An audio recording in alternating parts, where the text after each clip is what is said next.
ललित नारायण मिथिला विश्वविद्यालय मुख्यालय के बगल में 60 लाख रुपए की लागत से महात्मा गांधी सदन के सामने जो तालाब है उसका सौंदर्यीकरण का कार्य शुरू हुआ है।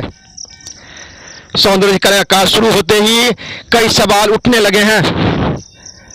खुद मिथिला विश्वविद्यालय के सीनियर सदस्य सह पूर्व लोजपा के जिला अध्यक्ष गगन कुमार झा ने कई सवाल उठाए हैं। इन्होंने कहा है कि बिना टेंडर प्रक्रिया का ही यह कार्य शुरू हो गया, टेंडर होने से पूर्व ही यह कार्य शुरू हो गया, जो कहीं से उचित नहीं दिखता है। वहीं इन्होंने कहा कि इस निर्माण में जितने सामग्री लगाए जा रहे हैं वो घटिया किस्म का है। इन्होंने इस मामले को लेकर कुल सचिव को एक पत्र भी दिया है।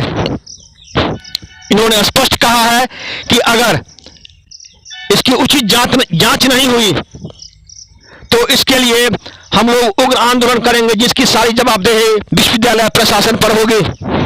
आपको बता दें कि स्वर्गीय ललित बाबू की 100वीं जयंती है, उसी के तहत ये सारे सौंदर्यीकरण का कार्य हो रहे हैं। लेकिन सौंदर्यीकरण का कार्य तो ठीक है, लेकिन जब सौंदर्यीकरण के कार्य पर ही सवाल उठने लगे, खुद सीनियर सदस्य सवाल उठाने लगे, तो आप जान सकते हैं कि इसके अंदर की बात क्या है। वहीं कुल सचिव डॉक्टर मुश्ताक अहमद ने कहा कि हम यहाँ बैठे हैं बदले की भावना से नहीं, हम चाहते हैं कि विश्वविद्यालय प्रशासन में बदलाव हो। अब देखना यह है कि इन्होंने जो आश्वासन दिया कि इस पर उचित कार्रवाई होगी, जो दोषी पदाधिकारी उन पर कार्रवाई होगी, कार्रवाई होती है या नहीं यह तो समय ही बताएगा। दरभंगा दर्शन से मनोज झा। सारे नक्शे बिहार सरकार के द्वारा बनाए गए हैं, क्योंकि हमारे विश्वविद्यालय में कोई ऐसा तंत्र जल जीवन के हरियाली का कार्यक्रम जो है उसके से किया गया है और विधिवत किया। फंड कहाँ से आया? फंड भी यूनिवर्सिटी देगी। क्या किस योजना सरकार से मांगा गया है, जन सहयोग से मांगा किया जाएगा, इसलिए कि विश्वविद्यालय के 50 साल पूरे हो रहे हैं, ललित बाबू की 100वीं जयंती है। इस अवसर पे इस पूरे परिसर को अलग अलग माध्यमों से सौंदर्यीकरण के साथ साथ स्थापत्य कला के रूप में भी एक नए भवन की स्थापना के लिए राशि जहाँ से भी आए, जन सहयोग से हो, माननीय सांसद प्रतिनिधि या फिर माननीय विधायकों के सहयोग से हो, ग्राम बड़े बड़े लोगों के सहयोग से हो, ये कार्यक्रम बन रहा है। विश्वविद्यालय बहुत जल्द आह्वान करेगा, अपील करेगा लोगों से कि 50 साल इस विद्यालय को हो गया, दरभंगा महाराज के बनाए हुआ धरोहर के अलावा कोई ऐसी भवन नहीं बना है जो विश्वविद्यालय की एक नई पहचान दे सके। इसीलिए ये प्रयास हो आप करेंगे।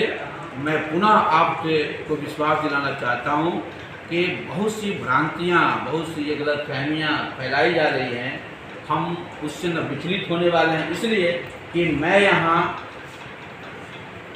बदला लेने के लिए नहीं, बदलाव के लिए बैठा हूँ। धन्यवाद। ये का काम हो रही है, वहाँ पर कुछ नहीं लिखा हुआ है।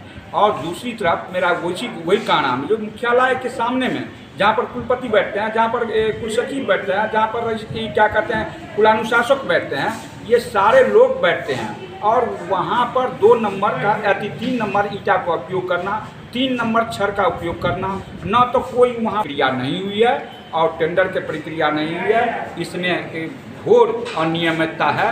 मैं कुलपति को, कुल सचिव से मांग करना चाहता हूं जो इसका उच्च स्तरीय जांच हो।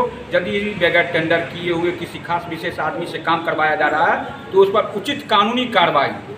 चूँकि ऐसा बहुत पहले होगा, आप देखे होंगे अभी विश्वविद्यालय में सो आज तक कोई कार्यक्रम नहीं होता था। सो मिथिला विश्वविद्यालय खेल मैदान को अचानक जुता दिया गया। अब उसका पैसा कहाँ से आई? क्या उसका टेंडर हुआ था या नहीं हुआ था? इस तरह से विश्वविद्यालय में हुआ करता है।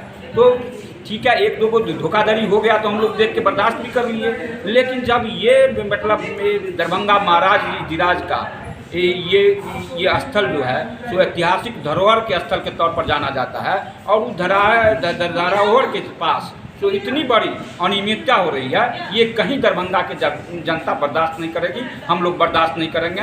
हम लोग का मांग पर यदि कुलपति और कुल सचिव उचित कार्रवाई नहीं करते हैं तो आने वाले दिन में निश्चित तौर पे तो इस पर क्या कहते हैं चरणबद्ध आंदोलन भी। आप कुल सचिव के बाद वार्ता से संतुष्ट हैं आप? हाँ, जैसे कि आपके बीच में आपने कुल सचिव कहा है, जो हम क्या कहते हैं यदि बगैर टेंडर का हुआ होगा तो उस पर कार्रवाई होगी, तो हम अस्वस्थ हैं। यदि हम जानते हैं